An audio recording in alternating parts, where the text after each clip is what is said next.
Saludos amigos, muy buenas noches. Estamos en La Venia, el programa del Colegio de Abogados de Oviedo. Hoy hablamos con un abogado joven, 36 años, se llama Alfredo García y fundamentalmente está circunscrito al mundo de lo civil, a las demandas civiles.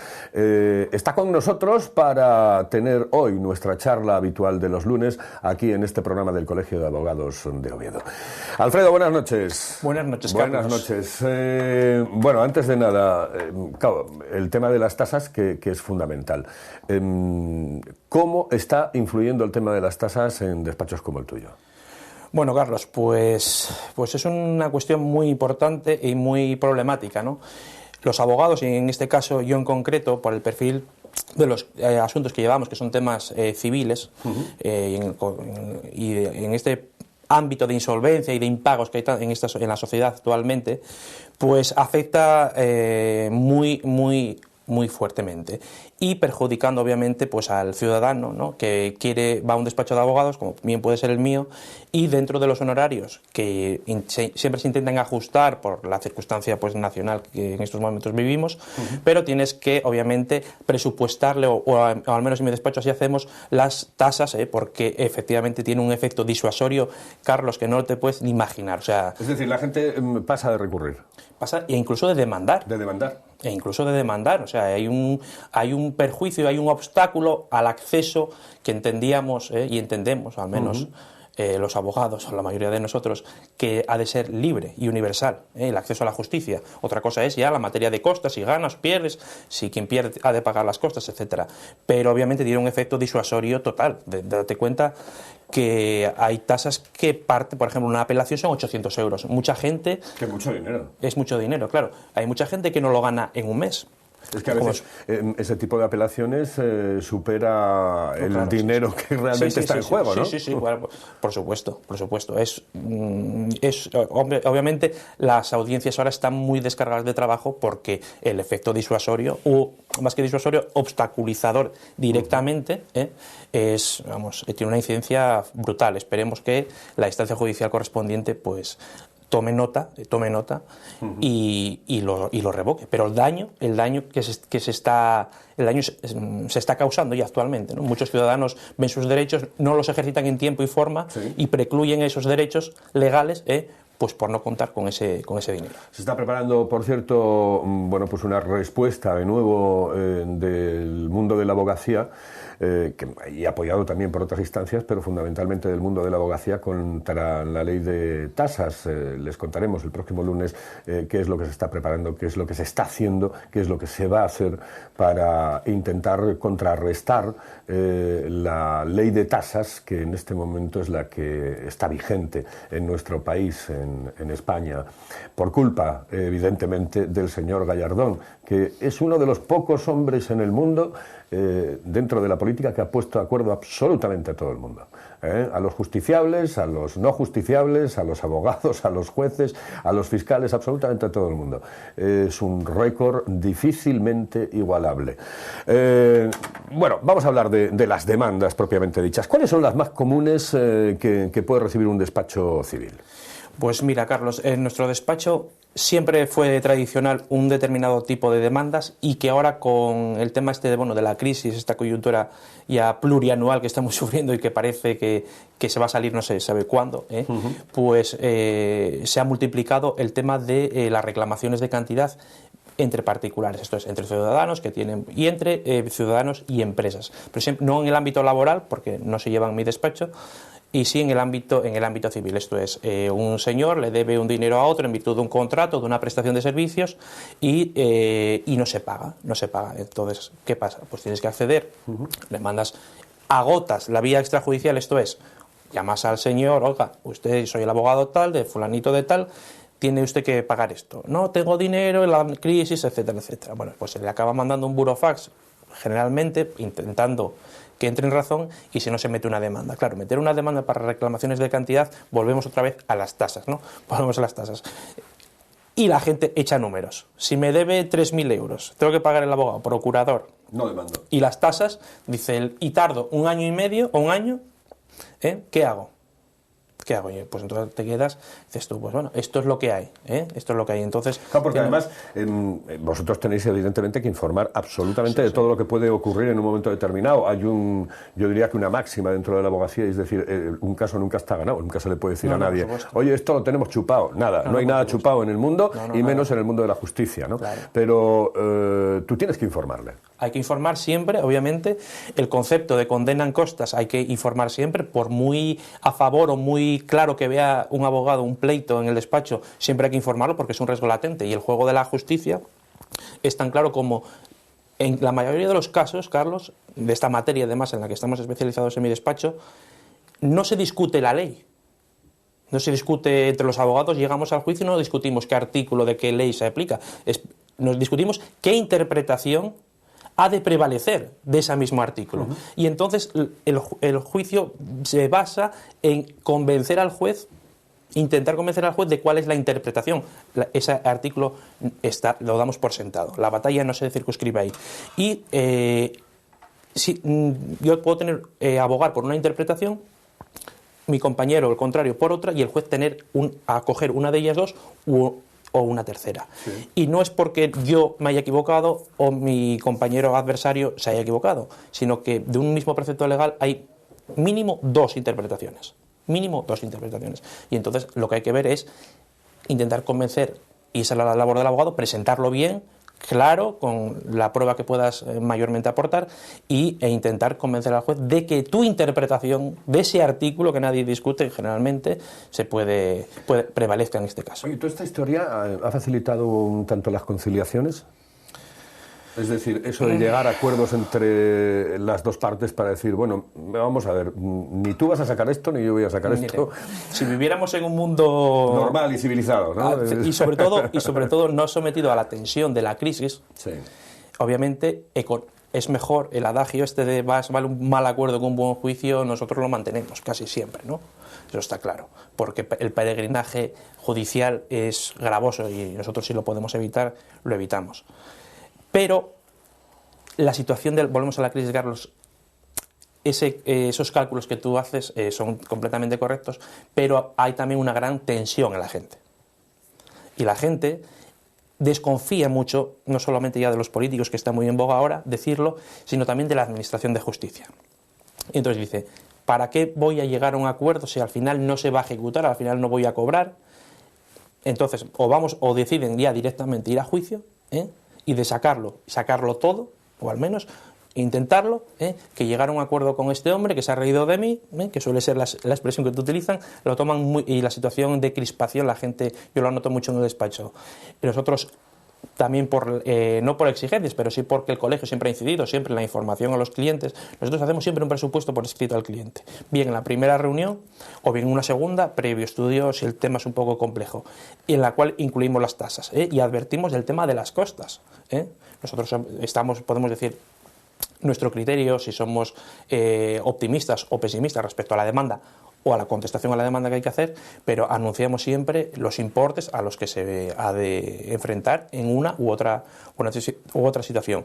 Y ahí ya ves la crispación que tiene la gente, y cuando se plantea un acuerdo surge esa crispación latente que todos los abogados, yo lo he hablado en el colegio con compañeros, y hay crispación, la gente, estamos todos en tensión. ¿Por la crisis? Alfredo, por la crisis, sí. Sí, se nota mucho, y en las relaciones con los clientes también. O sea, nosotros todo afecta a todo estamos relacionados. Las necesidades económicas son apremiantes porque llevamos muchos años en esta situación. Para encima, los poderes públicos nos meten las tasas, lo que estábamos hablando, la mayoría de los temas que llevamos en el ámbito civil, que al fin y al cabo se traducen en reclamaciones de cantidad, bien sea por un título jurídico u otro, y al final dicen, joder, el Estado me lo pone todo mal. Estoy en el paro, tengo que pagar las tasas, por ejemplo, si no tengo asistencia jurídica gratuita, y a este que no paga no le pasa nada. Entonces, cuando tú le planteas un pacto, pues, por ejemplo, al 50%, te dicen, no, que se está riendo de mí. se está riendo de mí. Entonces es complejo, la situación. O sea, hacérselo ver bueno, y también supongo que dependerá de la persona concreta, ¿no? Del caso concreto, etcétera, etcétera. Hay gente que a lo mejor lo entiende bien y dice, bueno, claro, sí, posiblemente se esté riendo, pero también tengo que tener en cuenta que quizá no se esté riendo, que realmente no me pueda pagar, porque realmente las cosas en este momento están fastidiadas para todo el mundo, ¿no? Nosotros, la verdad que la profesión de abogado tiene, bueno, a mí me encanta, ¿no? Obviamente, pero al ver los problemas de la gente desde una atalaya, ¿no? Desde tu mesa del despacho, de una manera séptica, pues entonces desde ahí sí que le puedes aconsejar lo que económicamente le es más beneficioso o jurídicamente le es más beneficioso. Obviamente, pues el componente personal, emotivo que pueda tener el caso, ahí ya lo dejas al albur del propio cliente. Y ahora suele ser el determinante, porque yo le digo, mire, jurídicamente esto, económicamente esto. Personalmente, usted decide, yo ahí no me meto. Y dice, ya, pero es que personalmente vamos a hacer esto, aunque sea antieconómico y aunque sea no antijurídico, pero no aconsejable, ¿no? Jurídicamente. Sabes que ahora los notarios van a poder, tal y como están las cosas, divorciar, yo qué sé, separar, de todo, ¿no? Sí, bueno, es otra idea, Otra idea gloriosa, ¿no? Gloriosa, sí, se está cubriendo de gloria, el señor ministro. Y bueno, es que claro, huelga cualquier explicación, yo creo, ¿no? Sí. Huelga cualquier explicación. Bueno, pues oye, al final lo que debe saber el espectador o de tu programa o el cliente de un despacho de abogados es que ¿por qué se hace esto? O sea, ¿qué gana el ciudadano? No gana nada. O sea, de hecho, yo creo que hasta pierde. Pues esto simplemente se hace pues para darle las migajas a un sector, dicho con todos los respetos, pero a un sector que es el notariado, que sus ingresos han bajado muchísimo pues por el tema de la crisis y el tema de que explotó la burbuja inmobiliaria. Entonces, es simplemente darle funciones ex lege, o sea, de la ley, darle por ley determinadas funciones, pues para... No digo que sea malo en ese sentido, ¿no? Para reactivar un poco el sector del notariado que está como, no sé, la abogacía, en general, como estaremos, pero los notarios, sí, el notariado ha bajado mucho y, bueno, están en ERE, cosa que era impensable. Hace 6 años que una notaría estuviera en ERE, bueno, pues ya las hay. Entonces, ¿en qué se parece la abogacía que tú desarrollas en este momento? Es decir, la abogacía que ya conoces, a la abogacía que tú te imaginabas cuando estabas estudiando. Bueno, pues en mucho, Carlos, en mucho. Se parece mucho y se diferencia en más, ¿no? Bueno, al final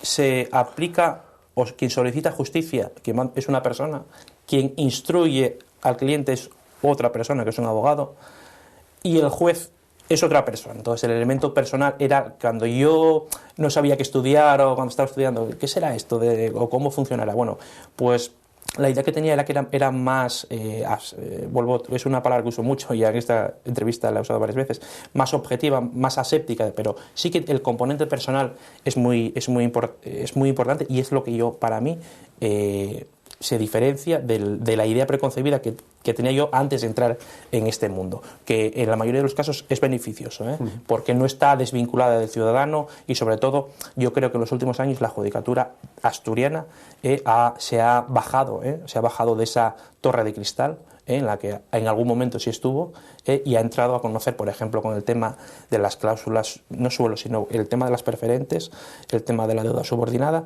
ahí han dado el do de pecho, o sea, han dado el do de pecho y bueno, pues todo debido a ese elemento que yo no pensé que influía tanto, el elemento personal en la administración de justicia, que al fin y al cabo yo soy un operador jurídico, y bueno, eso me gusta, ¿no? Eso me gusta, que no sea tan, como yo pensaba, tan cerrado, tan matemático poder ser, ¿no? ¿Es muy lenta la justicia?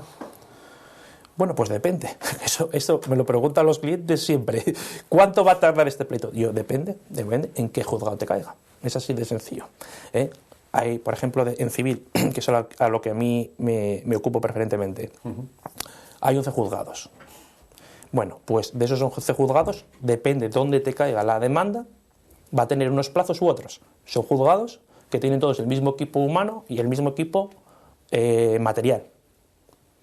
Pero los plazos de uno a otro pueden pasarte desde un mes o 2 meses, o sea, el plazo legal fijo, a un año, tranquilamente. O sea, depende del juzgado, de estos 11 juzgados que hay, depende en el que te caiga.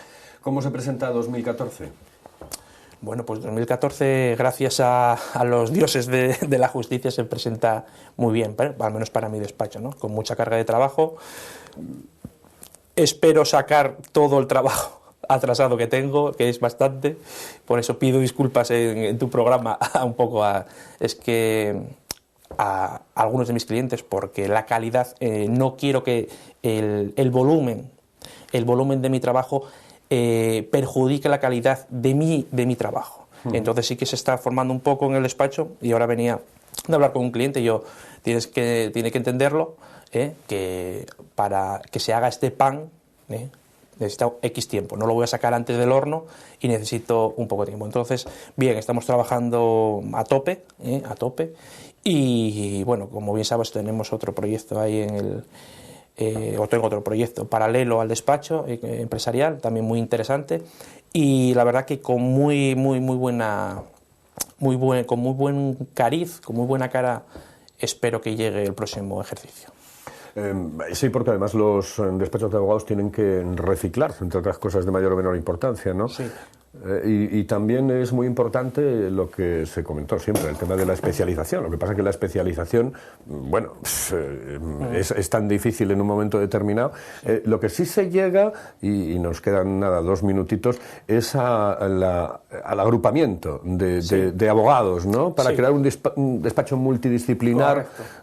Creo que por ahí van los tiros, ¿no? Sí. De la profesión, porque el Consejo General de la Abogacía concretamente hablaba de una desaparición de un 40% de los despachos en 2014. No sé si será una cifra muy grande, pero bueno, está ahí, y eso es lo que dice el Consejo General de la Abogacía. Sí, es una realidad que, a pesar de que la litigiosidad crece, sí que el número de despachos o la carga de trabajo en muchos despachos se reduce, debido también a la crisis, en el sentido de los impagos que los abogados también afrontamos, ¿no? De nuestros propios clientes, claro, que a su vez no les pagan. Entonces, es toda una cadena. Entonces, eso en el caso de la abogacía, ¿qué lleva? Pues a que muchos despachos tengan que cerrar.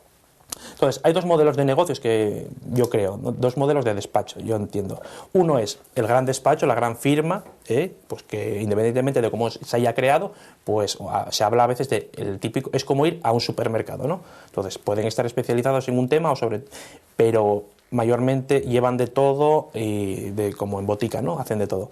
Y después está los despachos pequeños, que también puede hacer de todo, no tener especializarse en nada, llevar algo de todo. Yo creo que estos son los que están más afectados ahora por esa cuestión de la crisis y por esos cierres, y que en Asturias no creo que sea tan alto, pero sí que existe esa problemática con ciertos despachos. Y después están despachos, pues ya como el mío, que abogamos, defendemos por la especialización, por cierta especialización, y de una manera quizás embrionaria, no sabemos si esto va a aflorar en una en aglutinamiento de varios despachos en una única firma, pero sí que se llega a colaboraciones. Esto es, hay un despacho que es puntero en tema laboral. Obviamente yo no voy a competir, yo a mis clientes no le voy a dar un servicio que sé que no es de primerísima calidad. Yo, mire, le voy a remitir a este despacho. Y así pasa, y así nos pasa. Hay esa colaboración entre determinados compañeros del colegio que sí existe. ¿Que puede quedarse ahí? Sí. ¿Que puede sofisticarse y desarrollarse en la concentración de varios despachos en una única firma? Pues puede ser, ¿no? Pero siempre, al menos si en mi caso, el criterio es el de la calidad, ¿no? Sobre todo. Alfredo, muchísimas gracias por estar con nosotros hoy aquí. Gracias por estar en La Venia, por estar en este programa del Colegio de Abogados de Oviedo, que intenta acercar un poco lo que es la ciudadanía a la abogacía a la ciudadanía, y eso es importante, sobre todo en esta época en la que vivimos. Alfredo, muchas gracias y muy buenas noches. Muy bien, Carlos, muchas gracias. Nosotros volvemos el próximo lunes, no lo olviden, aquí en La Venia.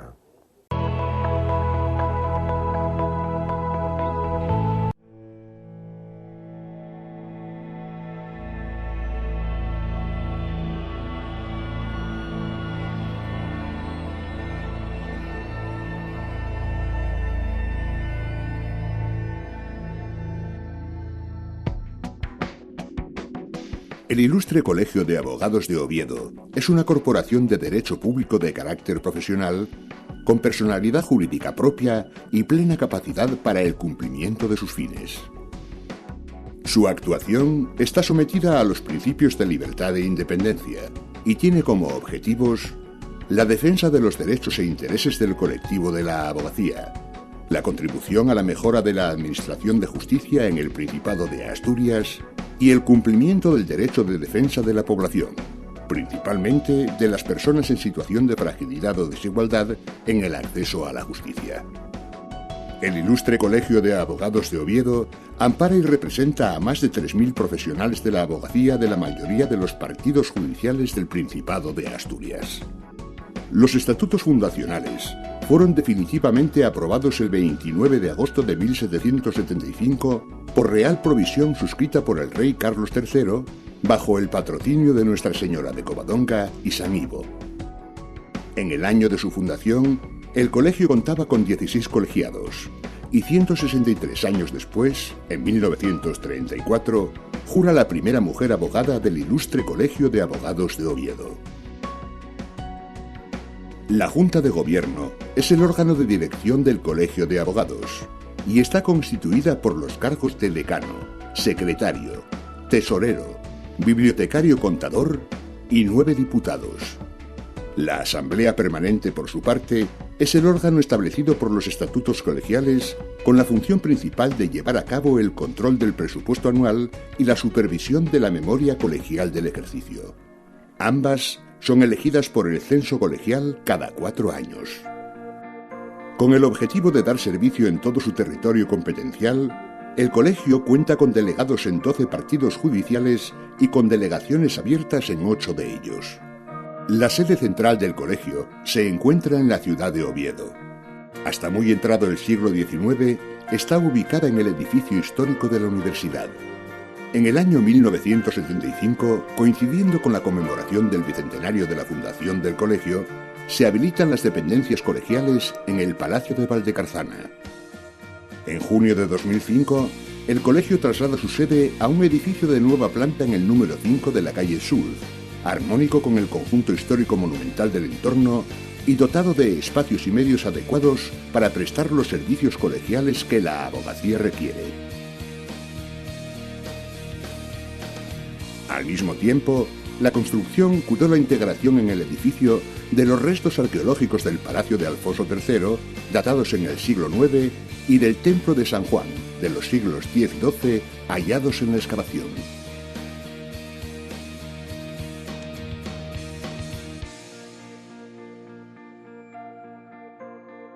El edificio está distribuido en 3 plantas.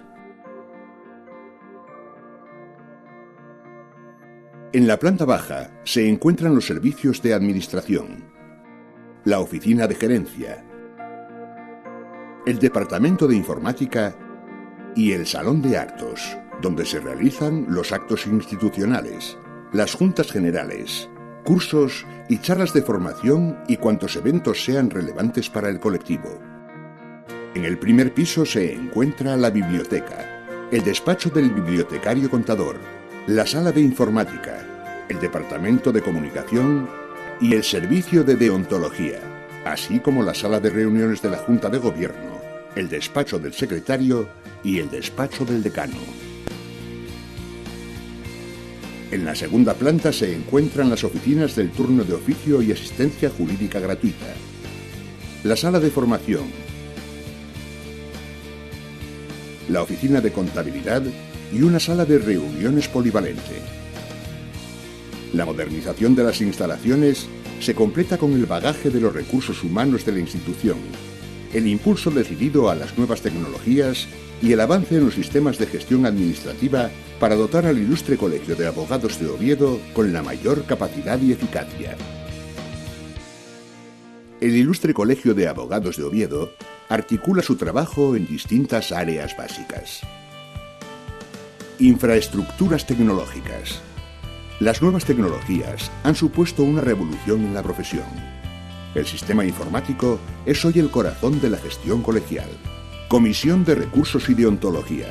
La Comisión de Recursos y Deontología se ocupa de velar por los principios éticos y deontológicos de la profesión establecidos en el Estatuto General de la Abogacía Española. Desarrollo corporativo. La visibilidad del colectivo de la abogacía en la sociedad depende en gran medida de la presencia pública del colegio. Biblioteca. La biblioteca del Colegio de Abogados cuenta con un importantísimo volumen de libros a disposición del colectivo, tanto en préstamo como para la consulta in situ. Los fondos bibliográficos se actualizan permanentemente y las instalaciones cuentan además con equipos informáticos con conexión a Internet para uso de los colegiados y colegiadas que lo precisen.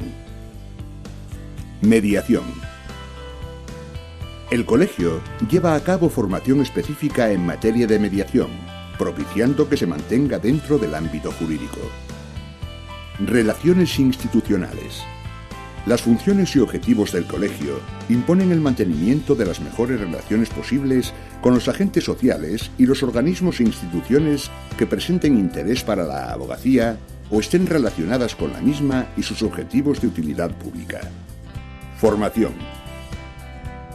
En 2009 se crea el Centro de Estudios, concebido como un instrumento dirigido a hacer efectivo el cumplimiento de las exigencias legales para el acceso a la prestación de los servicios de turno de oficio y asistencia jurídica gratuita, así como para garantizar la formación continua y especializada de los abogados y abogadas, dotándolo de un ambicioso plan de formación con un amplio programa de conferencias y cursos específicos, tanto propios como en colaboración con otras entidades.